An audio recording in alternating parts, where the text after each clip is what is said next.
ದರ್ಶನ್ ಜಾಮೀನು ಅರ್ಜಿ ಕುರಿತು ಸುಪ್ರೀಂ ಕೋರ್ಟ್ ಮಹತ್ವದ ತೀರ್ಪು ಕೊಟ್ಟಿದೆ. ಚಿತ್ರದುರ್ಗದ ರೇಣುಕಸ್ವಾಮಿ ಕೊಲೆ ಕೇಸ್ನಲ್ಲಿ ನಟ ದರ್ಶನ್ ನ್ಯಾಯಾಂಗ ಬಂಧನದಲ್ಲಿದ್ದು ಇತ್ತೀಚೆಗಷ್ಟೇ ಸುಪ್ರೀಂ ಕೋರ್ಟ್ನಲ್ಲಿ ಜಾಮೀನಿಗೆ ಅರ್ಜಿ ಸಲ್ಲಿಸಿದರು.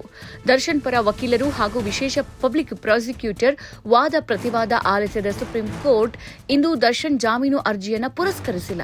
ಬದಲಿಗೆ 1 ವರ್ಷದ ಕಾಲಾವಕಾಶವನ್ನು ಕೊಟ್ಟಿದೆ. ಕೊಲೆ ಪ್ರಕರಣದಲ್ಲಿ ನ್ಯಾಯಾಂಗ ಬಂಧನದಲ್ಲಿರುವ ನಟ ದರ್ಶನ್ ಅವರು ಸುಪ್ರೀಂ ಕೋರ್ಟ್ಗೆ ಜಾಮೀನಿಗಾಗಿ ಅರ್ಜಿ ಸಲ್ಲಿಸಿದರು. ಸಾಕ್ಷ್ಯಗಳ ವಿಚಾರಣೆಯಲ್ಲಿ ವಿಳಂಬ, ಜೈಲಿನಲ್ಲಿ ಸೌಲಭ್ಯಗಳ ಕೊರತೆ, ಕುಟುಂಬವನ್ನು ಭೇಟಿ ಮಾಡೋಕೆ ಜೈಲಾಧಿಕಾರಿಗಳಿಂದ ಅವಕಾಶ ನಿರಾಕರಣೆ, ಆರೋಗ್ಯ ಸಮಸ್ಯೆ, ಸಹಕೈದಿಗಳಿಂದ ಕಿರುಕುಳ, ಬೆದರಿಕೆ, ಇನ್ನು ಕ್ವಾರಂಟೈನ್ ಸೆಲ್ನಲ್ಲಿಟ್ಟಿರೋದು ಹೀಗೆ ಹಲವು ಕಾರಣಗಳನ್ನು ನೀಡಿ ದರ್ಶನ್ ಅವರು ಜಾಮೀನಿಗಾಗಿ ಸುಪ್ರೀಂ ಕೋರ್ಟ್ಗೆ ಅರ್ಜಿ ಸಲ್ಲಿಸಿದರು. ದರ್ಶನ್ ಪರ ವಕೀಲರು ಹಾಗೂ ವಿಶೇಷ ಪಬ್ಲಿಕ್ ಪ್ರಾಸಿಕ್ಯೂಟರ್ ವಾದ ಆಲಿಸಿದ ಸುಪ್ರೀಂ ಕೋರ್ಟ್ ದರ್ಶನ್ರ ಜಾಮೀನು ಅರ್ಜಿಯನ್ನು ಪುರಸ್ಕರಿಸಿಲ್ಲ. ಬದಲಿಗೆ 1 ವರ್ಷದ ಕಾಲಾವಕಾಶವನ್ನು ಕೊಟ್ಟಿದೆ.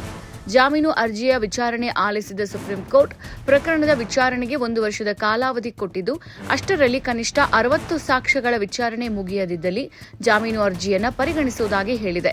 ಇದರಿಂದಾಗಿ ದರ್ಶನ್ಗೆ ಕನಿಷ್ಠ 1 ವರ್ಷ ಜೈಲುವಾಸ ಖಾಯಂ ಆದಂತಾಗಿದೆ. 1 ವರ್ಷದ ಬಳಿಕವಷ್ಟೇ ಅವರು ಜಾಮೀನಿಗೆ ಅರ್ಜಿ ಸಲ್ಲಿಸಬಹುದಾಗಿದೆ. ಆಗಲೂ ಸಹ ದರ್ಶನ್ಗೆ ಜಾಮೀನು ಸಿಗುವ ಖಾತ್ರಿ ಇಲ್ಲ. ಬದಲಿಗೆ ಆಗಿನ ಪರಿಸ್ಥಿತಿಗಳ ಆಧಾರದ ಮೇಲಷ್ಟೇ ಜಾಮೀನು ಅರ್ಜಿಯ ಭವಿಷ್ಯ ನಿರ್ಧಾರ ಆಗಲಿದೆ. ಸುಪ್ರೀಂ ಕೋರ್ಟ್ನಲ್ಲಿ ಇಂದು ನಟ ದರ್ಶನ್ ಪರ ವಾದ ಮಂಡಿಸಿದ ಖ್ಯಾತ ವಕೀಲ ಮುಕುಲ್ ರೋಹಟಗಿ 272ಕ್ಕೂ ಹೆಚ್ಚು ಸಾಕ್ಷಿಗಳು ಪ್ರಕರಣದಲ್ಲಿದ್ದು, ಈವರೆಗೆ 10 ಸಾಕ್ಷ್ಯಗಳನ್ನು ಮಾತ್ರವೇ ವಿಚಾರಣೆ ಮಾಡಲಾಗಿದೆ.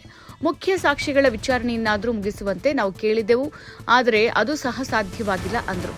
ಆದರೆ ರೋಹಟಗಿ ವಾದಕ್ಕೆ ಆಕ್ಷೇಪ ವ್ಯಕ್ತಪಡಿಸಿದ ಎಸ್ಪಿಪಿ ಸಿದ್ಧಾರ್ಥ ಲೂತ್ರಾ, ನೀವು ಸಾಕ್ಷ್ಯಗಳಿಗೆ ಏನೇನ್ ಮಾಡಿದ್ದೀರೆಂದು ಹೇಳಿದ್ರೆ ನಿಮ್ಮ ಜಾಮೀನು ಅರ್ಜಿಯೇ ರದ್ದಾಗಲಿದೆ ಅಂತ ಹೇಳಿದರು.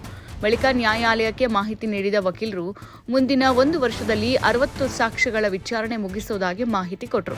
ಎರಡೂ ಕಡೆಯ ವಾದ ಆಲಿಸಿದ ನ್ಯಾಯಮೂರ್ತಿಗಳು 1 ವರ್ಷದ ಒಳಗೆ 60 ಸಾಕ್ಷ್ಯಗಳ ವಿಚಾರಣೆ ಮುಗಿಸಿ ಆ ಬಳಿಕ ವಿಚಾರಣಾ ನ್ಯಾಯಾಲಯದಲ್ಲಿಯೇ ಆರೋಪಿ ಜಾಮೀನಿಗೆ ಅರ್ಜಿ ಸಲ್ಲಿಸಬಹುದು ಅಂತ ಹೇಳಿದರು.